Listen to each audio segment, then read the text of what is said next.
Rise of Iron has everything you'd expect from a new Destiny expansion. We got a whole new suite of brand new weapons. We have multiplayer with 3 new maps, got a new mode called Supremacy, got private matchmaking. We needed a raid. I don't think we could have shipped Rise of Iron without a brand new raid.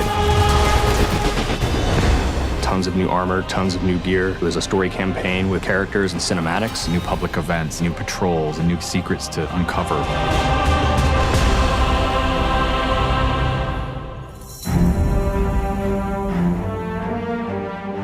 Rise of Iron's about looking at this story that's existed in the Destiny universe, this character, Lord Saladin. I am the lone sentry, and my watch is eternal. It's this journey to understand the past, what happened to these great heroes. The Iron Lords are gone, but our fight is far from over. And through that process, you're saving humanity, you're becoming an Iron Lord yourself, you're getting to wield a giant axe.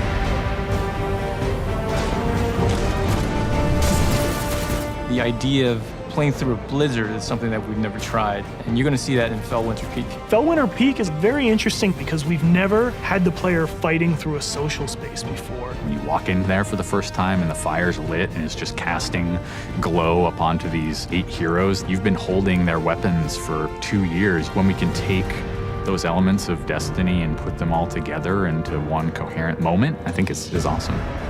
It is time to finish what I began so very long ago. Come, Guardian, help me give my friends the rest they deserve. This is the Guardian's journey with Saladin. He's sending you out into kind of a land that's been forgotten in the Cosmodrome. You're going into Earth, but it's changed, it's actually expanded. You'll see the plague lands, post-apocalyptic sky, there's lava welling up from the ground. We know the Devils have been digging into the Cosmodrome for years. They've been looking for something. Well, what they found is SIVA. It is a nanotechnology that can be used to shape things, but they're not trying to use it to build, they're trying to use it to destroy. They've started mutating their bodies, turning themselves into giant monsters, transforming the landscape, even of the Cosmodrome, into this horrible, burning fortress world. Hell's loose in old Russia. Every second we stand here, SIVA's influence spreads and the Devil Splicers grow more powerful. Keep fighting, Guardian.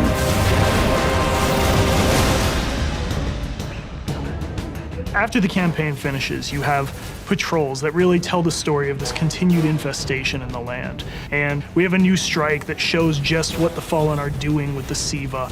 It's this spooky place called the Wretched Eye. There's this really neat boss encounter. A fallen captain has plucked an eye out of an ogre, affixed it to his weapon, and he's using that to sort of tase you out of your rat hole while this blind ogre just walks around trying to crush you. We also have a few reprise strikes that we're bringing back for players.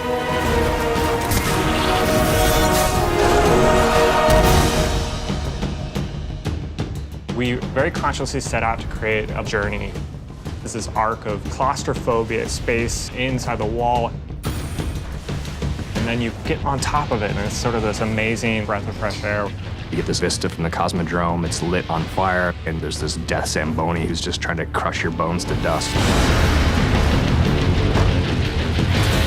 This giant machine with a ball arm, spikes on it. What does it mean in a raid when you got to run? I actually want that tension to exist. There's something really emotionally powerful about going on a journey, reaching to the top of the mountain and then crashing back down, confined once again. I think players had a lot of fun when they played Court of Oryx on the Dreadnought, and so we wanted to create a similar type of experience in the Plague Lands, give it this different theme. You ready for this? Almost Thunderdome, Mad Max kind of feel where you jump into the ring and the walls get closed off and then it's just fallen start pouring out. Here they come. And you get a giant flaming axe and you just start beating the crap out of guys.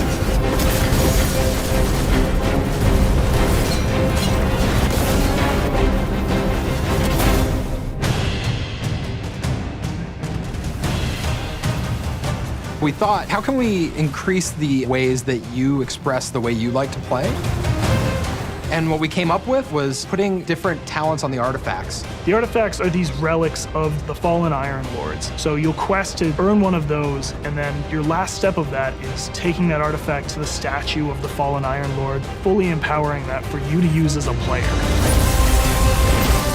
whether it's negating all the dot damage in the Crucible, or whether it's infinite sprint, or turning Fallen onto your side. Which is really, really cool, by the way. The artifacts that Tyra offers change every week.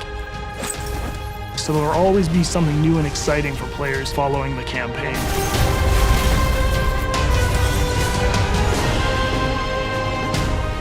When you put snow, everyone thinks of pelts and cloaks and hoods. Wouldn't be a knight's tale without a knight's armor. When you look at the Iron Lords and you look at the Raid set, you look at the Iron Banner set, or you look at Trials of Osiris, they're all new with a much wider palette that players can pull from. And when you throw ornaments on top of all that, we're going to see a lot more variety in gear. So the ornament system is this really cool thing that lets you take some of your favorite pieces of gear and then you customize this weapon the way you want it to be. You got your raid weapons, you got your Iron Banner, we got new exotics, old exotics. Do you like sidearms? We got all the sidearms this time around. Galahorn, enough said. Coming to the Crucible and Rise of Iron is a new game type called Supremacy. Defeat your enemy, claim their crest. It's a fast-paced 6v6 game mode where every kill you get, Guardian drops a crest. Picking up the crest gives you points. Their glory goes to you, Guardian. It's a constant battle over picking up crests and making sure that you're with your team and not out of position. If you pick up an enemy crest, you deny the enemy those points. Excellent recovery. We have new maps. We always have new maps. There's Last Exit, lots of twists and turns, lots of really good close combat. Then there's Skyline, a Clovis Bray headquarters building on Mars. It's a symmetrical, large map. The last one is Floating Gardens, which is an open map. One thing we're really excited about in Rise of Iron is the introduction of private matches. Can't wait to see what people are going to do. They're going to go fire up whatever match they want, play with their friends, host tournaments, have fun arcadey games. They don't have to worry about our matchmaking stuff. They can do it all themselves.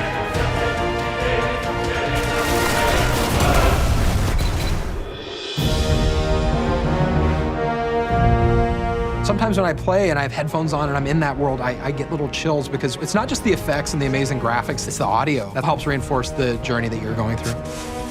We really want Destiny to feel like it's a natural world that you inhabit, like it's a world that could exist, that does exist. The score is incredibly strong, and the work that the audio team has done on this game, it lights you up.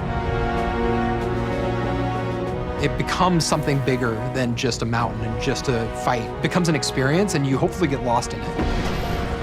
That sense of fun, that sense of adventure, that sense of the unknown, I want to see that translate to our fans and our players. When you see your character at the end of the campaign, I really, really hope that you feel triumphant and proud, like, wow, I'm becoming an Iron Lord.